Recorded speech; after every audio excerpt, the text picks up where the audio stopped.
Nous avons parlé en ce jour de la Terre avec Yves Perron, député de la circonscription fédérale de Berthier-Masquinongé et porte-parole du Bloc québécois en matière d'agriculture, agroalimentaire et gestion de l'offre. Il y a une lettre ouverte qui lui a été adressée dans la foulée de la pandémie de COVID-19 par plusieurs citoyens de la région. Il est interpellé à titre de membre du Parlement canadien pour que la relance de l'économie dans la période de déconfinement progressif se fasse en tenant compte de la crise climatique et en faisant plus de place à l'agriculture de proximité notamment. Alors, voici notre échange à ce sujet. Alors, une lettre ouverte vous a été adressée récemment dans la foulée de la pandémie de COVID-19 par plusieurs citoyens de la région, dont des membres du comité de vigilance hydrocarbures de la MRC de Masquinongé, ainsi que des membres de comité de vigilance hydrocarbures de la MRC d'Autrey, notamment de Lanoraie, Lavaltrie, Berthierville, Saint-Norbert. Et dans cette lettre, vous étiez interpellé à titre de membre du Parlement canadien pour que la relance de l'économie dans la période de déconfinement progressif se fasse en tenant compte de la crise climatique et en faisant plus de place à l'agriculture de proximité. Alors, les auteurs de cette lettre ne sont pas les seuls à plaider en ce sens dans les derniers jours. Comment pensez-vous pouvoir jouer un rôle pour que leur voix soit prise en compte dans les décisions entourant la relance à Ottawa? Bien, en fait, premièrement, de leur répondre, c'est de la simple politesse. Là. Quand il y a des citoyens qui nous interpellent, on doit leur répondre. Évidemment, oui, ce ne sont pas les seuls à soulever l'enjeu. Moi-même, j'avais fait aussi, si vous vous souvenez bien, une lettre ouverte appelant les gens à faire de l'achat local en relevant un défi là, de la Fédération de la relève agricole, entre autres, et posé avec un produit local. Mais au-delà de ça, expliquer toute la logique que des fois, peut-être pour un 10$ ou des fois même le même prix ou parfois moins cher, les gens seraient surpris. On peut avoir des marchandises proches.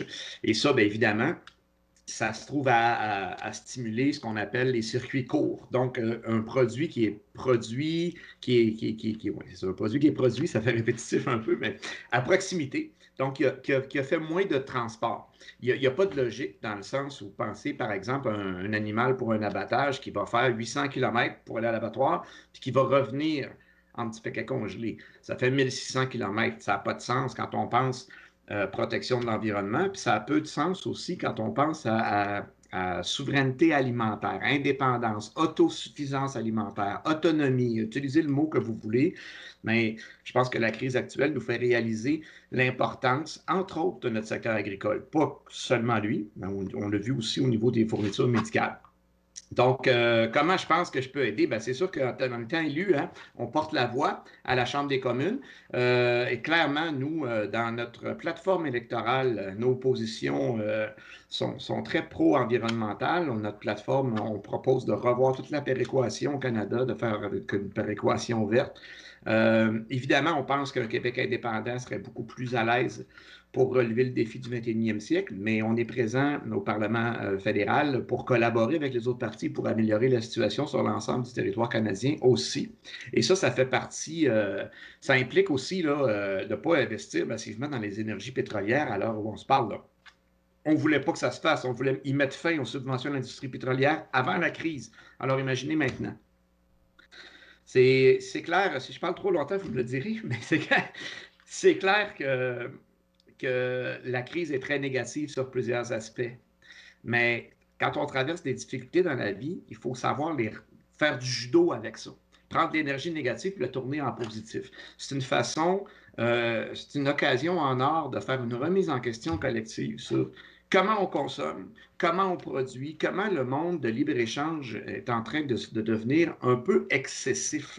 Je ne dis pas que demain matin, on va fermer les frontières, loin de là. De toute façon, avec notre population de 8,5 millions d'habitants, le Québec bénéficie du libre-échange. Mais il y a des limites. Je pense qu'on ne se fixe pas assez souvent et qu'on doit se mettre. Puis il y a des balises de base, entre autres, de s'assurer une agriculture locale de qualité qui est soutenue. Je parlais de l'abattage tantôt. Quand il y a des fermetures parce qu'un autre abattoir plus loin donne plus cher, peut-être que c'est parce qu'il faudrait qu'on soutienne à long terme cette industrie-là. C'est des questions qu'il va falloir qu'on se pose parce qu'il y a une logique là-dedans.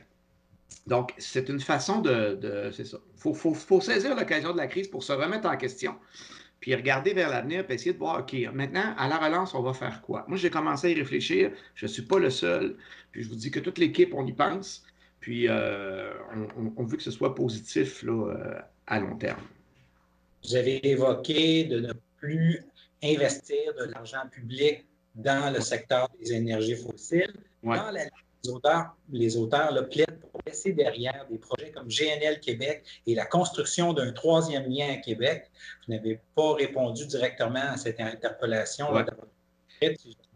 En fait, ma réponse, c'est dans le bout où je parle que chaque dossier, chaque cas doit être évalué dans sa globalité.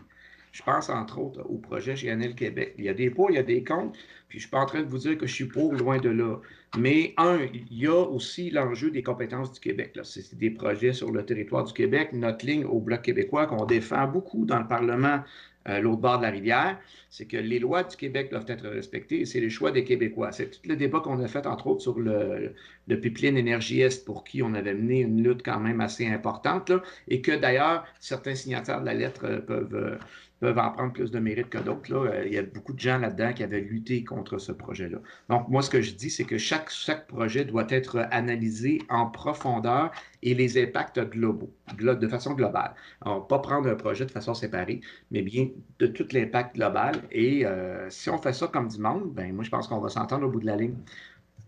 Voilà. Et je ne peux pas juger d'un projet qui n'a pas été analysé, je pense, au troisième lien, par exemple. Si on fait du transport collectif avec, je ne sais pas comment ils vont le tourner.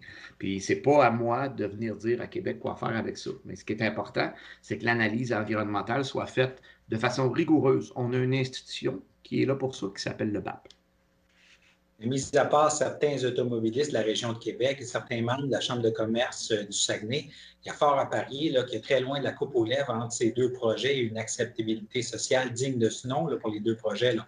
Ce ne sont pas des projets dont le sort dépend juste des gens vivant très près. C'est des projets qui peuvent avoir des impacts pour tous les citoyens québécois. S'il y avait un référendum pan-québécois sur ces deux projets, c'est loin d'être sûr qu'ils obtiendraient 50 pour le sein d'appui. Là. Ah, je suis d'accord avec vous, absolument. Mais la clé, la base, c'est l'évaluation environnementale rigoureuse. Vous savez, il y a eu plusieurs projets dans l'histoire qui n'ont pas été réalisés parce que l'évaluation environnementale ne passait pas la route. Je me souviens, moi, au début des années 2000, là, la voie de contournement, il y avait un projet de voie de contournement à Saint-Félix-de-Valois. Ils passaient ça par-dessus la source d'eau potable de la ville. Ben, les citoyens se sont mobilisés, sont allés au bureau d'audience publique, m'ont dit que ça n'avait pas de bon sens, puis ça n'a pas été fait. C'est un exemple concret, mais pour vous dire que c'est comme ça qu'il faut procéder. Je crois aussi que le message, surtout des auteurs de lettres, c'est beaucoup que c'est des solutions d'hier de développement des énergies fossiles, de développement des réseaux favorisant l'auto-solo dans les grosses agglomérations, plutôt que le transport en commun. Alors, je crois que c'est surtout ça qu'ils voulaient sensibiliser les élus. Absolument. Il faut la commencer maintenant, la transition. Je le sais pour côtoyer des députés de l'Ouest à la Chambre des communes, là, qui sont très pro-pétrole, puis ainsi de suite. On est tous, ils me disent tout le temps, oui, mais t'es venu comment au Parlement? On est d'accord, là, on utilise du pétrole encore. La question, c'est pas ça. C'est qu'il faut la commencer, la transition, pour qu'elle se passe à un moment donné. Puis de mettre des fonds publics dans l'énergie pétrolière, c'est un non-sens total. Parce que les coûts de pollution sont exponentiellement beaucoup plus élevés que la rentabilité de ça. Puis la rentabilité, il n'y en aurait pas s'il n'y avait pas de subvention. Fait qu'on commence au moins par avoir des projets qui sont rentables. C'est un non-sens. Dépêchons-nous de développer autre chose. Et regardons, il y a d'autres choses qui peuvent se passer là, en Alberta, dans